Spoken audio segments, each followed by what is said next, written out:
नमस्कार, मैं advocate Sheeshpal Goyal, president tax bar association Gohana Mudrika plus YouTube channel पर आप सभी का हार्दिक अभिनंदन करता हूं। दोस्तों, इनकम टैक्स रिटर्न के बारे में आप सभी जानते हैं। आप में से अधिकतर अपनी इनकम टैक्स रिटर्न भरते भी हैं।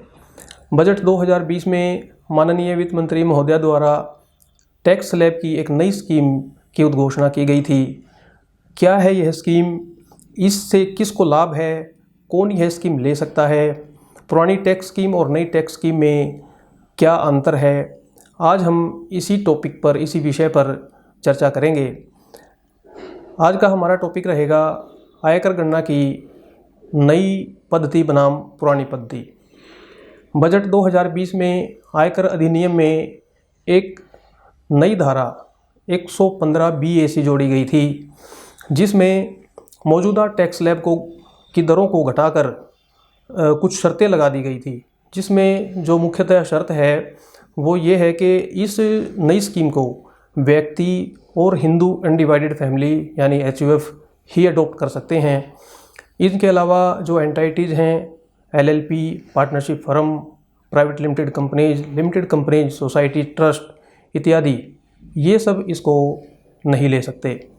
दूसरी शर्त, जिस आदमी की बिजनेस इनकम है वो उसके पास ये विकल्प नहीं रहेगा हर साल कि वो नई स्कीम में जाए या पुरानी स्कीम में जाए। उसको जो एक स्कीम ले ली उसी पे रहना होगा। और जो सैलरीड पर्सन हैं या पेंशनर हैं वो अपने फ़ायदे के मुताबिक नई स्कीम से पुरानी स्कीम में और पुरानी स्कीम से नई स्कीम में जा सकते हैं, बशर्ते कि उनकी कोई बिजनेस इनकम ना हो।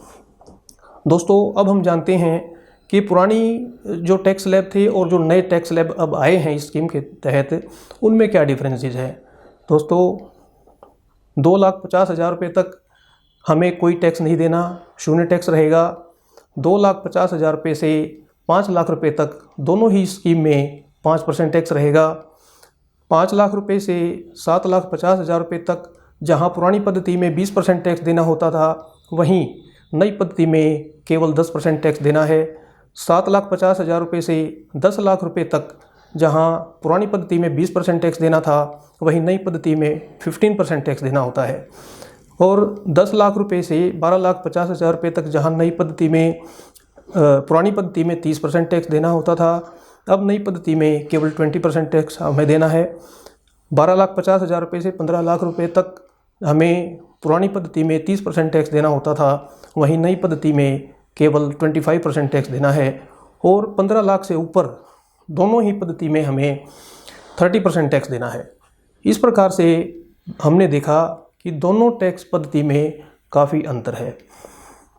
जो करदाता नई टैक्स पद्धति का चयन करना चाहते हैं, उनको किन किन छूट से हाथ धोना पड़ सकता है या हाथ धोना पड़ेगा, आइए अब हम उनको जानते हैं। सबसे पहले 50,000 रुपये तक जो सटन डिडक्शन मिलती है वो हमें नहीं मिलेगी। हाउस रेंट अलाउंस की छूट हमें नहीं मिलेगी। हाउस लोन पर जो हमने ब्याज चुकाया है उसकी छूट हमें नहीं मिलेगी। नेशनल पेंशन स्कीम के तहत जो हमने निवेश किया है उस पर छूट नहीं मिलेगी। सेक्शन 80D मेडिकल इंश्योरेंस की जो छूट सामान्य दशा में 25,000 रुपये और सीनियर सिटीजन के मामले में जो 50,000 रुपये तक हमें मिलते हैं उसकी छूट नहीं मिलेगी। सेक्शन 80E जो शिक्षा के लोन पे ब्याज चुकाया जाता है उसकी छूट मिलती है, वो हमें नहीं मिल पाएगी। धारा 80 TTA जो सेविंग बैंक का जो ब्याज है उस पे जो छूट मिलती है वो नहीं मिलेगी। धारा 80 TTB जो कि सीनियर सिटीजन के केस में सेविंग बैंक अकाउंट का ब्याज और FD का जो ब्याज है उस पे उनको सीनियर सिटीजन्स को जो छूट मिलती है वो उनको नहीं मिल पाएगी। इसके अलावा 80DD और 80U के तहत जो विकलांगता पे जो छूट मिलती है वो छूट ख़त्म हो जाएगी। कुछ निर्दिष्ट बीमारियों पे हमें छूट मिलती हैं, वो सब छूट भी इसमें ख़त्म हो जाएगी। जो सैलरीड पर्सन्स को 2 वर्ष में LTC मिलता है, लीव ट्रैवल कंसेशन, उसकी छूट भी हमें नहीं मिल पाएगी। इस प्रकार से हमें बहुत सारी छूट से हाथ धोना पड़ेगा। आइए अब हम जानते हैं कि नई स्कीम लेने के बाद भी जो छूट लागू रहेंगी वो कौन कौन सी छूट हैं जो हमें फिर भी मिलती रहेंगी। यदि करदाता की आमदनी किराए से है तो 30% सडन डिडक्शन हमें जो मिलता है वो हमें मिलेगा। कि कृषि आय से जो छूट है वो मिलेगी। जो इंश्योरेंस की मैच्योरिटी पर हमें अपनी राशि प्राप्त होती है, यदि हमने शर्तें पूरी कर ली हैं तो वो तब भी प्राप्त होगी। इसके अलावा वॉलंटरी रिटायरमेंट पे हमें 5 लाख रुपए तक की जो छूट है वो जारी रहेगी। रिट्रेंचमेंट कंपनसेशन 5 लाख रुपए तक मिलेगा। और इसके अलावा लीव एनकैशमेंट जो रिटायरमेंट पे हमें प्राप्त होता है उसकी भी छूट हमें मिलेगी। इस प्रकार से हमने देखा कि जो व्यक्ति नई पद्धति के तहत टैक्स स्लैब लेना चाहते हैं उनको मौजूदा स्कीम है उसमें जो छूटें मिल रही हैं उनमें अधिकतर छूटों से हाथ धोना पड़ता है। इस प्रकार जो करदाता नई पद्धति के तहत आयकर की गणना करना चाहते हैं, अपनी इनकम टैक्स रिटर्न भरना चाहते हैं, उनको मौजूदा जो स्कीम है उसमें जितनी छूटें मिलती हैं उनसे अधिकतर हाथ धोना पड़ेगा।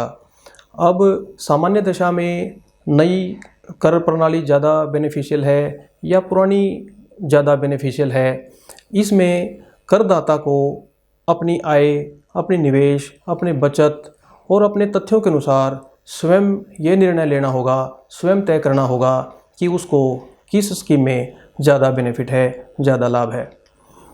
आशा करता हूँ Gohana Mudrika plus YouTube channel पर प्रसारित यह वीडियो आपके लिए उपयोगी सिद्ध होगा।